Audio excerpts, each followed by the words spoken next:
Hello everyone. तो ये आपका जीएस का मॉडल पेपर नंबर 4 है। अब तक आप लोगों के 3 मॉडल पेपर हो चुके हैं और साथ ही साथ जो आपका सिलेबस है ये भी कवर करवाया जा चुका है। अगर आपने अभी तक अपना सिलेबस चैप्टर वाइज कवर नहीं किया है तो आप पिछले वीडियोज़ वॉच कर सकते हैं, जिसका डायरेक्ट लिंक आपको डिस्क्रिप्शन में दिया गया है। यहाँ पर सारे वीडियोज़ एक साथ आपको मिल जाएंगे। तो फ्रेंड्स आइए शुरू करते हैं। और देखो, ये जो सारे लेक्चर आपके हो रहे हैं इनकी पीडीएफ भी आपको दी जाती है और पीडीएफ आपके रिवीजन के बहुत ही काम आती है, जिसके लिए आपको पेड ग्रुप ज्वाइन करना पड़ेगा, जो कि बहुत ही नॉमिनल कास्ट पर आप ज्वाइन कर सकते हैं। लिंक आपको डिस्क्रिप्शन में दिया गया है, तो जाकर डिस्क्रिप्शन चेक कर लीजिए। तो देखिए, पहला क्वेश्चन क्या है। होयसल वंश के प्रथम स्वतंत्र शासक विष्णुवर्धन ने अपनी राजधानी कहाँ पर बनाई थी। तो दोस्तों, होयसल वंश के प्रथम स्वतंत्र शासक विष्णुवर्धन की राजधानी थी द्वार समुद्र, यानी कि विकल्प सी सही है। देखो दोस्तों, विष्णुवर्धन का एक और नाम है बिट्टी देव, ये भी रट के रखिएगा, कई बार ये प्रश्न एग्जाम में पूछा जाता है। तो होयसल वंश का प्रथम स्वतंत्र और सबसे शक्तिशाली शासक माना जाता है बिट्टी देव, यानी कि विष्णुवर्धन को। इसका समय 1108 से शुरू होकर 1152 तक है, यानी कि विष्णुवर्धन ने लगभग 44 सालों तक शासन किया था और होयसल राज्य को चालुक्यों की अधीनता से मुक्ति दिलाई थी। तो एग्जैक्टली होयसल वंश का प्रथम स्वतंत्र और सबसे शक्तिशाली शासक विष्णुवर्धन ही माना जाता है और उसकी राजधानी थी द्वार समुद्र। द्वार समुद्र की वर्तमान लोकेशन हालेविड में है, जो कि वर्तमान कर्नाटक में स्थित है। ओके, आगे बढ़ते हैं। आपका अगला क्वेश्चन है, निम्नलिखित में किस राज्य में चांदोली राष्ट्रीय उद्यान अवस्थित है। देखो दोस्तों, बात यहाँ पर रही चांदोली राष्ट्रीय उद्यान के बारे में, और ये उद्यान मिलेगा आपको कहाँ पर, महाराष्ट्र में। ऑप्शन सी सही है। देखो फ्रेंड्स, आपको बताना चाहेंगे कि महाराष्ट्र में जो सांगली, सतारा, कोल्हापुर और रत्नागिरी, ये 4 ज़िले हैं। तो चारों जिलों में ही आपका जो चांदोली राष्ट्रीय उद्यान है ये विस्तृत है, इसका फैलाव है। वर्ष 1985 में इसे वन्यजीव अभयारण्य घोषित किया गया था और 2004 में जाकर इसे नेशनल पार्क यानी कि राष्ट्रीय उद्यान घोषित किया गया था। 2007 से इसे प्रोजेक्ट टाइगर के अंतर्गत लिया गया है। आपको पता है ना कि जो प्रोजेक्ट टाइगर है ये कब स्टार्ट हुआ था, 1973 में स्टार्ट हुआ था। ठीक है, इसका कुल क्षेत्रफल लगभग 317.67 वर्ग किलोमीटर है। महाराष्ट्र के कुछ और भी नेशनल पार्क हैं जो कि बार बार एग्जाम में पूछे जाते हैं, जैसे कि Tadoba national park, Sanjay Gandhi national park, Navegaon national park और गुगामल राष्ट्रीय उद्यान। ठीक है, अगला क्वेश्चन है, पाकिस्तान में सिंधु नदी निम्नलिखित में से किस क्षेत्र से होकर बहती है। तो सिंधु नदी तंत्र जो है दोस्तों, ये कई बार एग्जाम में पूछा जाता है। आपको बताना है कि ये पाकिस्तान में किस एरिया, किस क्षेत्र से होकर बहती है। तो देखो, यहाँ पर जो सही विकल्प है वो ऑप्शन डी है, सुलेमान और किरथर पर्वत श्रेणियों के पूर्व से। ठीक है, तो अगर आप देखेंगे यहाँ पर, तो मैं आपको एक तस्वीर दिखाता हूँ सिंधु नदी मार्ग। जैसा कि आप देख पा रहे हैं, ये जो ग्रीन वाला पोर्शन है ये पाकिस्तान है, और यहाँ पर आप देखेंगे सिंधु नदी जो है ये उत्तर हो गया, ये दक्षिण। तो उत्तर से दक्षिण की ओर बहती है और अंततः दक्षिण में ये अरब सागर में आकर यहाँ पर गिर जाती है। ठीक है, और वर्तमान में देखा जाए तो सिंधु नदी पाकिस्तान में उत्तर से दक्षिण की ओर सुलेमान और किरथर पर्वत श्रेणियों के पूर्व में स्थित है, यानी कि इधर जो है सुलेमान और किरथर की पर्वत श्रेणियाँ हैं, इसके पूर्व में ये सिंधु नदी बह रही है और यह नदी अंततः कराची के पास अरब सागर में आकर गिरती है। ओके, अगला क्वेश्चन है, उत्तर प्रदेश सरकार ने किस ऐतिहासिक स्मारक से जुड़वां मछली का राज चिन्ह अंगीकार किया है। देखो दोस्तों, ये जो जुड़वां मछली का राज चिन्ह है इसे रूमी दरवाज़ा से लिया गया है, यानी कि विकल्प बी आपका बिल्कुल करेक्ट है। तो ये तस्वीर आप देख सकते हैं, थोड़ा सा मैं जूम करता हूँ।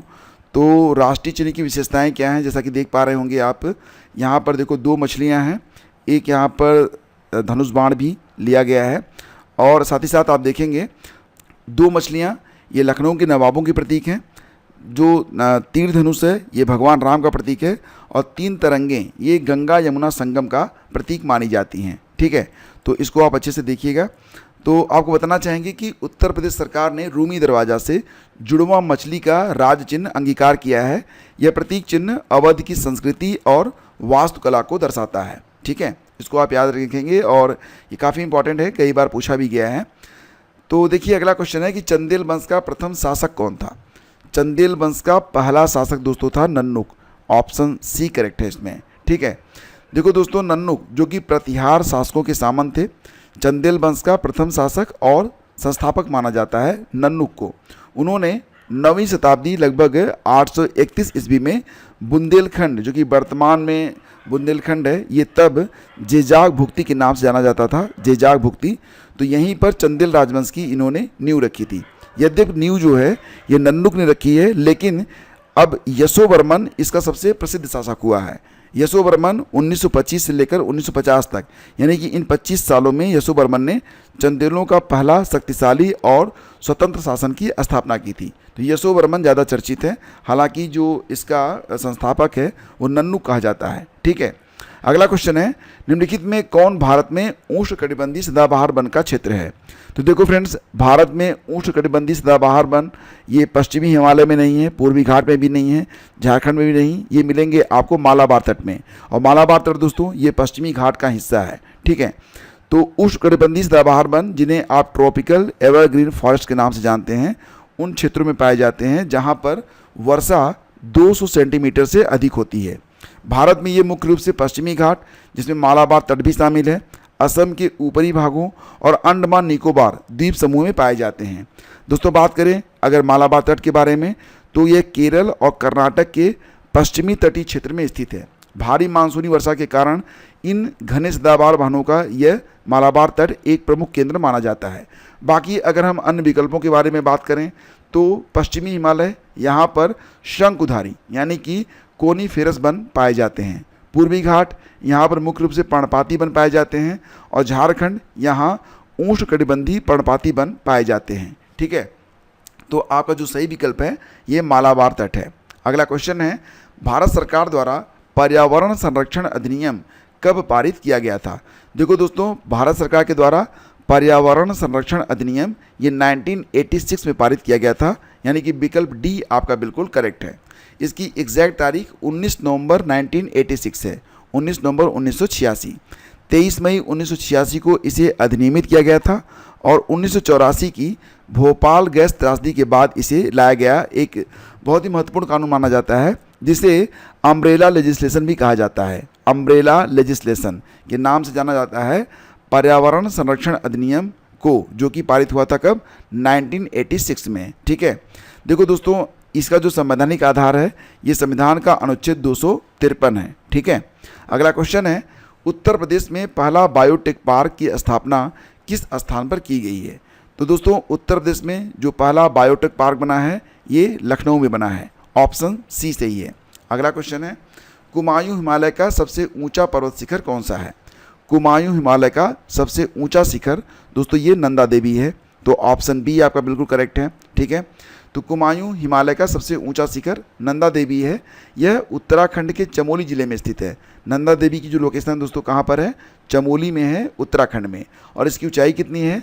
7,816 मीटर, यानी कि फीट में अगर देखें तो 25,643 फीट। ठीक है, और नंदा देवी भारत में पूर्ण रूप से स्थित सबसे ऊंची चोटी है। तो अगर प्रश्न कभी एग्जाम में ये बने कि भारत में पूर्ण रूप से स्थित सबसे ऊंची चोटी कौन सी है, तो दोस्तों ये नंदा देवी चोटी है, जिसकी ऊंचाई 7,816 मीटर है। ओके, अगला क्वेश्चन है, निम्नलिखित में कौन सी नदी का प्राचीन नाम अस्किनी था? देखो दोस्तों, चेनाब नदी को प्राचीन समय में अस्किनी के नाम से जाना जाता था। तो ऑप्शन बी सही है। बात करते हैं अस्किनी के बारे में, तो अस्किनी ऋग वैदिक काल की एक महत्वपूर्ण नदी है, जिसे आधुनिक समय में चेनाब नदी के नाम से जाना जाता है। यह जम्मू कश्मीर के जम्मू क्षेत्र से होकर बहती है। ठीक है, और पाकिस्तान के मैदानी इलाकों में प्रवेश करती है। अगला क्वेश्चन है, भारत वन स्थित रिपोर्ट 2023 के अनुसार राज्यवार वनों के अंतर्गत क्षेत्र में देश के शीर्ष 3 राज्य कौन कौन से थे? दोस्तों, भारत वन स्थित रिपोर्ट 2023 को डीपली हमने यहाँ पर कवर किया हुआ है, तो ये लेक्चर आपके लिए बहुत ही इंपॉर्टेंट है और डिस्क्रिप्शन में मैं इसका लिंक दे दूंगा, आप जाकर इसको देख लीजिएगा इस लेक्चर को पूरा करने के बाद। तो भारत वन स्थित रिपोर्ट 2023 के अनुसार राज्यवार वनों के अंतर्गत क्षेत्र में देश के शीर्ष 3 राज्य हैं, मध्य प्रदेश, झारखंड और छत्तीसगढ़, यानी कि विकल्प ए सही है। ठीक है, तो देखो फ्रेंड्स, बात करते हैं इंडिया स्टेट फॉरेस्ट रिपोर्ट 2023 के बारे में। तो क्षेत्रफल की दृष्टि से देश के शीर्ष 3 राज्य हैं, मध्य प्रदेश, यहाँ पर 77,073 वर्ग किलोमीटर, अरुणाचल प्रदेश 65,882 वर्ग किलोमीटर, छत्तीसगढ़ 55,812 वर्ग किलोमीटर यहाँ पर क्षेत्रफल है। और इन राज्यों में देश का सबसे बड़ा वनावरण क्षेत्र स्थित है। आपका अगला क्वेश्चन है, दिए गए कथनों के आधार पर नीचे दिए गए कूट से सही उत्तर का चुनाव आपको करना है। तो देखो फ्रेंड्स, यहाँ पर पहला कथन है पश्चिमी विक्षोभ पछुआ हवाओं में चलते हैं। ये कथन आपका बिल्कुल करेक्ट है। पश्चिमी विक्षोभ भूमध्य सागर में से नमी लाते हैं, ये कथन भी सही है। और इनसे भारत के उत्तर पश्चिमी भागों में शीत ऋतु में वर्षा होती है, ये कथन भी आपका करेक्ट है। यानी कि ए, बी और सी तीनों विकल्प आपके सही हैं, जो कि ऑप्शन डी में दिया गया है। तो करेक्ट आंसर ऑप्शन डी। अगला क्वेश्चन है भारत की सबसे लंबी झील कौन सी है। देखो फ्रेंड्स, बात हो रही है भारत के सबसे लंबी झील के बारे में। चिल्का, कोल्लेरू, वेम्बनाड और पुकोड में सबसे लंबी झील वेम्बनाड मानी जाती है। अब इसकी लोकेशन कहाँ पर है, तो देखो फ्रेंड्स, ये मिलेगा आपको केरल में। ठीक है, तो ऑप्शन सी बिल्कुल सही है। और यह लगभग 96.5 किलोमीटर लंबी है, लगभग 100 किलोमीटर मान के चलिए, 3.5 किलोमीटर कम। और केरल के कई जिलों में यह फैली हुई है, जिससे यह भारत की सबसे लंबी और केरल की सबसे बड़ी झील बन जाती है। भारतीय खनिज वर्ष पुस्तक 2022 के अनुसार मैग्नीज के उत्पादन में, किसके उत्पादन में, मैग्नीज के उत्पादन में कौन सा राज्य देश में दूसरे स्थान पर था। तो दोस्तों, इसका आंसर होगा महाराष्ट्र। ऑप्शन सी सही है। देखो, अगर हम बात करें भारतीय खनिज वर्ष पुस्तक 2022 के बारे में, यानी कि इंडियन मिनरल्स ईयर बुक 2022, तो 2021-22 में मैग्नीज अयस्क के उत्पादन में महाराष्ट्र यह देश में दूसरे स्थान पर था। टॉप पर मध्य प्रदेश था 31.5% हिस्सेदारी के साथ, और दूसरा स्थान महाराष्ट्र का है, महाराष्ट्र ने लगभग 27%, और तीसरा स्थान उड़ीसा का है, उड़ीसा लगभग 19% हिस्सेदारी के साथ तीसरे स्थान पर है मैग्नीज के उत्पादन में। ठीक है, तो क्रम से याद रखिएगा, टॉप पर मध्य प्रदेश है, फिर महाराष्ट्र है और फिर उड़ीसा है। आपका अगला क्वेश्चन है वर्ष 2023-24 में चावल उत्पादन के आधार पर देश के प्रथम 4 राज्यों का सही आरोही क्रम कौन से था। देखो फ्रेंड्स, आरोही और अवरोही में आरोही क्रम कौन सा होता है, 1, 2, 3, 4 संख्याएं यहाँ पर छोटी से बड़ी होती जाती हैं, और अवरोही क्रम क्या होता है, 4, 3, 2, 1, यानी कि संख्या यहाँ पर बड़ी से छोटी होती जाती है। तो यहाँ पर बात हो रही है प्रथम 4 राज्यों का जो कि आरोही क्रम में हो। तो देखो फ्रेंड्स, यहाँ पर पश्चिम बंगाल सबसे अधिक चावल उत्पादन करता है, तो लास्ट में पश्चिम बंगाल आना चाहिए, जो कि विकल्प ए में है। तो ये सर्वाधिक संभावना बन रही है, विकल्प ए आपका करेक्ट होगा। हालांकि सबसे कम पंजाब, फिर तेलंगाना, फिर उत्तर प्रदेश, फिर पश्चिम बंगाल, यानी कि विकल्प ए ही आपका बिल्कुल सही आंसर है। ऑप्शन ए आपका करेक्ट है। तो वर्ष 2023-24 में चावल उत्पादन के आधार पर देश के शीर्ष 4 राज्यों का सही आरोही क्रम यही है, यानी कि पंजाब, तेलंगाना, उत्तर प्रदेश और पश्चिम बंगाल। पश्चिम बंगाल देश का सबसे बड़ा चावल उत्पादक राज्य है, जबकि तेलंगाना और पंजाब शीर्ष उत्पादकों में माने जाते हैं। तो पश्चिम बंगाल टॉप पर है। ठीक है, इसके बाद दोस्तों अगला क्वेश्चन है भारतीय संविधान सभा के सदस्यों का निर्वाचन कैसे हुआ था। भारतीय संविधान सभा के बारे में बात हो रही है। इसके जो सदस्य थे, इनका निर्वाचन कैसे हुआ था, तो प्रांतीय विधानसभाओं के सदस्यों द्वारा अप्रत्यक्ष रूप से। ये ऑप्शन बी बिल्कुल करेक्ट है, इसको रट के रखिएगा आप लोग। ठीक है, तो भारतीय संविधान सभा के सदस्यों का निर्वाचन 1946 में कैबिनेट मिशन योजना के तहत अप्रत्यक्ष रूप से किया गया था।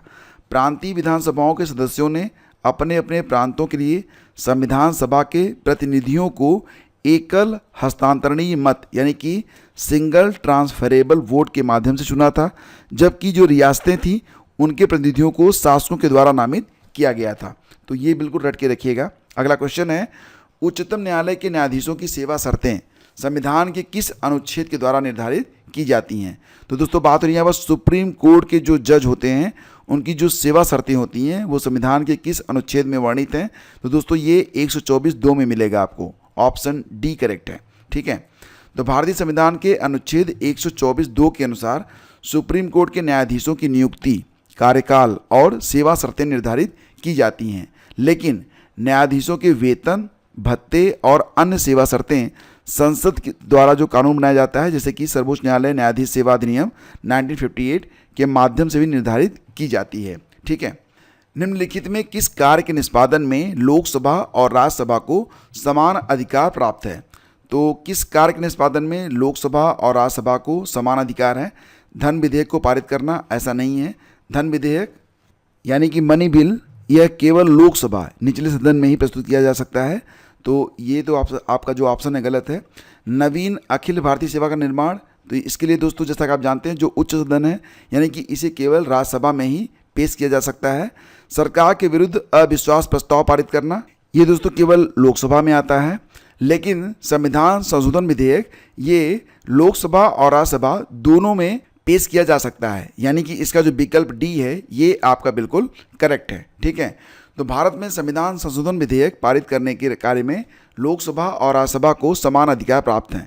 इसके अतिरिक्त राष्ट्रपति के महाभियोग, उपराष्ट्रपति को हटाने, सुप्रीम कोर्ट या हाई कोर्ट के न्यायाधीशों को हटाने जैसे मामलों में भी दोनों सदन समान शक्तियां रखते हैं।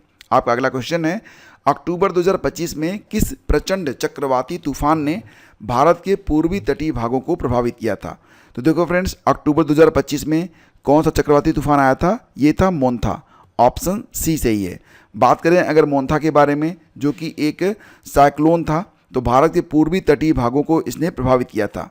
यह एक गंभीर चक्रवाती तूफान था जो 29 अक्टूबर की आधी रात के आसपास आंध्र प्रदेश के नरसपुरम के पास तट से टकराया था।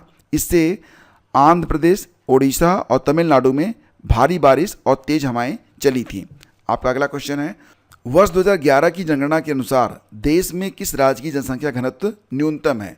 देखो फ्रेंड्स, ये बिल्कुल रटा हुआ क्वेश्चन है और इसका सही उत्तर होगा ऑप्शन सी, यानी कि अरुणाचल प्रदेश। यहाँ पर जो राज्य की जनसंख्या है, जनसंख्या घनत्व ये सबसे कम है। ये कितना है? तो मात्र 17 व्यक्ति प्रति वर्ग किलोमीटर। ठीक है, तो इसका सही विकल्प अरुणाचल प्रदेश है 2011 की जनगणना के अनुसार। अगला क्वेश्चन है, राज्य के नीति निर्देशक सिद्धांत से संबंधित भाग 4 में 42वें संविधान संशोधन अधिनियम द्वारा निम्नलिखित में कौन सा अनुच्छेद नहीं जोड़ा गया था? तो देखो फ्रेंड्स, इसमें जो है 43 बी नहीं जोड़ा गया था, यानी कि विकल्प सी आपका करेक्ट है। हम दोस्तों यहाँ पर बात करते हैं 42वें संविधान संशोधन अधिनियम के बारे में, जो कि आया था 1976 में। तो इसके द्वारा राज्य की जो नीति निर्देशक सिद्धांत हैं भाग 4 में अनुच्छेद 43 भी नहीं जुड़ा था। 42वें संशोधन के अंतर्गत अनुच्छेद 39A, 39F और 43A के साथ 48A को तो ऐड किया गया था, लेकिन 43B को ऐड नहीं किया गया था। अगर हम बात करें अनुच्छेद 43B के बारे में, तो ये 97वें संविधान संशोधन अधिनियम 2011 में जोड़ा गया था, जो कि सहकारी समितियों के संचालन से संबंधित है। और एक बात और भी कि जो आपका 42वां संशोधन है, इसे लघु संविधान भी कहा जाता है। ठीक है, इसको आप रट के रखिएगा। आपका अगला क्वेश्चन है, संसद के संविधान संशोधन के अधिकार को पहली चुनौती निम्नलिखित में से किस केस के द्वारा प्राप्त हुई थी? तो प्रश्न क्या है, ध्यान से सुनिएगा। संसद के संविधान संशोधन के अधिकार को पहली चुनौती कब मिली थी? केशवानंद भारती केस नहीं, गोलकनाथ केस नहीं, चंपकम दोरेराजन केस नहीं, सही जवाब होगा शंकरी प्रसाद केस, यानी कि विकल्प डी सही है। देखो फ्रेंड्स, संसद के संविधान संशोधन के अधिकार यानी कि अनुच्छेद 368 को पहली चुनौती 1951 के शंकरी प्रसाद बनाम भारत संघ के मामले में प्राप्त हुई थी। सर्वोच्च न्यायालय ने माना कि संसद अनुच्छेद 368 के तहत मौलिक अधिकारों सहित संविधान के किसी भी हिस्से में संशोधन कर सकती है और ऐसा संशोधन अनुच्छेद 13 के तहत कानून नहीं है।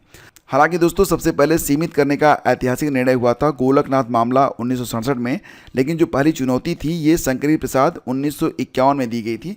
तो यहाँ पर जो आपका उत्तर होगा ये बिल्कुल डी ही होगा, विकल्प बी यहाँ पर आपका नहीं होगा। सही जवाब ऑप्शन डी रहेगा। ठीक है, आपका अगला क्वेश्चन है, निम्नलिखित में किस आयोग को एंग्लो इंडियन समुदाय के अधिकारों और हितों की रक्षा का विशेष दायित्व दिया गया है?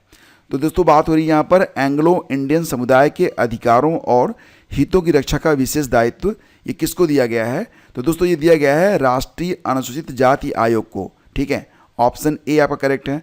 आप जानते हैं कि राष्ट्रीय अनुसूचित जाति आयोग यानी कि national commission for SC/SC schedule caste, ये दोस्तों आपको आर्टिकल 338 में देखने को मिलेगा। ठीक है, तो ये जो विकल्प ए है यानी कि राष्ट्रीय अनुसूचित जाति आयोग, ये एंग्लो इंडियन समुदाय के अधिकारों और हितों की रक्षा का दायित्व भी निभाता है। तो ऑप्शन ए आपका बिल्कुल करेक्ट है। अगला क्वेश्चन है, नमूना पंजीकरण प्रणाली के अनुसार भारत में 2020 में 5 वर्ष से कम आयु के शिशुओं की मृत्यु दर क्या रही? तो देखो दोस्तों, यहाँ पर बात हो रही है SRS के बारे में, सैंपलिंग रजिस्ट्रेशन सिस्टम के बारे में। तो 2020 में 5 वर्ष से कम आयु के शिशुओं में मृत्यु दर रही थी केवल 32। तो यहाँ पर विकल्प बी सही है, ऑप्शन बी। तो यहाँ पर बात करें अगर SRS के बारे में, तो ये रिपोर्ट आई थी 2020 में। और 32 का मतलब दोस्तों यहाँ पर ये होता है कि कुल 1000 बच्चों में केवल 32 बच्चों की डेथ हुई थी, मतलब 5 वर्ष से कम आयु पर। ठीक है, आपका अगला क्वेश्चन है, सतत विकास के लिए 2030 एजेंडा के अनुसार कितने लक्ष्यों को निर्धारित किया गया है। दोस्तों आप जानते ही हैं एसडीजी गोल आपके कितने हैं, तो ये 17 हैं और इनको 2030 तक पूरा किया जाना है। लेकिन प्रश्न यहाँ पर है कि कितने टारगेट्स हैं, तो टारगेट की संख्या दोस्तों 169 है, ऑप्शन बी करेक्ट है, ऑप्शन डी होगा 169। और एसडीजी गोल के बारे में मैं एक कंप्लीट लेक्चर आपका ले चुका हूं, तो उसको जाके आप सर्च कर लेंगे SDG goals bye study with ज्ञान प्रकाश, तो वीडियो आपको मिल जाएगा, इसको जरूर देख लीजिएगा एग्जाम से पहले। ठीक है, अगला क्वेश्चन है कि यदि माता पिता दोनों में से एक सिकल सेल रोग वाला और एक सिकल सेल रोग वाहक वाला होगा। ध्यान दीजिएगा कि माता पिता के बारे में बात हो रही है, फादर एंड मदर्स के बारे में। इसमें एक सिकल सेल रोग वाला है और एक सिकल सेल रोग वाहक है, तो उनके कितने प्रतिशत बच्चे सिकल सेल रोग वाहक वाले हो सकते हैं, रोग वाहक वाले। तो दोस्तों इसका उत्तर होगा 50%। ठीक है, तो यदि माता पिता में से एक को सिकल सेल रोग है, यानी कि SS है, सिकल सेल रोग है, और दूसरा जो है वो सिकल सेल वाहक है, AS है, तो प्रत्येक बच्चे में सिकल सेल वाहक AS होने की जो संभावना है ये 50% हो जाती है। ठीक है, 50%, और 50% जो संभावना है वो सिकल सेल रोग SS से ग्रसित होने की बनी रहती है। अगला क्वेश्चन है, इंटरनेशनल हीट वेव वर्कशॉप 2026 का आयोजन कब हुआ था। तो दोस्तों इसमें सही उत्तर होगा 11-12 फरवरी 2026 को, और आपको पता है इसका आयोजन भारत में किया गया था। भारत में कहाँ पर, तो सुषमा स्वराज भवन में, सुषमा स्वराज भवन में किया गया था, और इसका आयोजक था NDMA यानी कि राष्ट्रीय आपदा प्रबंधन प्राधिकरण। यह कार्यशाला मुख्य रूप से हीट वेव यानी कि जिसे आप लू कहते हैं, लू की तैयारियों, लचीलेपन और जोखिम शासन को मजबूत करने पर केंद्रित थी। तो फिलहाल इसका सही जवाब ऑप्शन सी है। आयोजन भारत में किया गया था 11-12 फरवरी 2026 को। अगला क्वेश्चन है, CSRI राष्ट्रीय भूभौतिकी अनुसंधान संस्थान यानी कि NGRI यह किस शहर में स्थित है। सही आंसर होगा हैदराबाद तेलंगाना में, तो विकल्प ए आपका यहाँ पर करेक्ट है। इसकी स्थापना 1961 में की गई थी। ओके, अगला क्वेश्चन है, विज्ञान की कौन सी शाखा ऋतु तथा वायुमंडलीय परिस्थितियों के अवलोकन, समझ और पूर्वानुमान से संबंधित है। देखो फ्रेंड्स, इसका उत्तर होगा मौसम विज्ञान यानी कि विकल्प सी आपका करेक्ट है।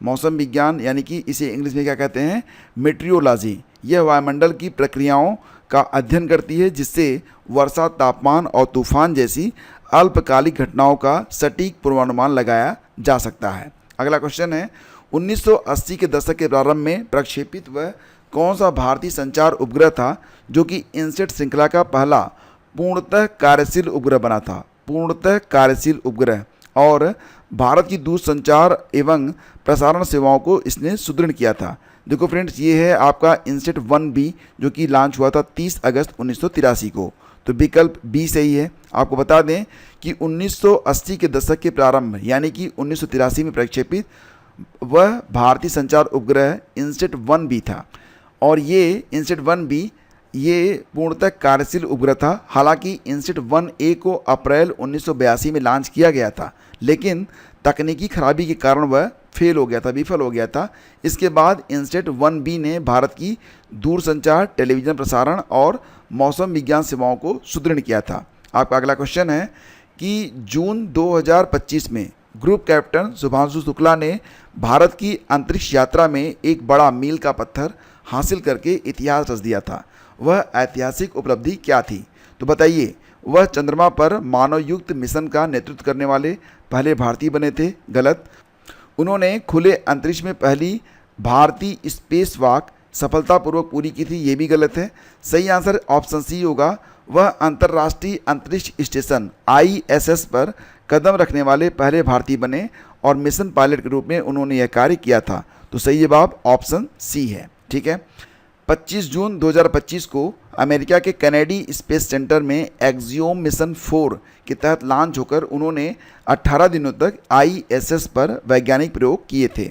अगला क्वेश्चन है, चंद्रयान 3 को कहां से प्रक्षेपित किया गया था और इसके लैंडिंग स्थल की विशेषता क्या थी।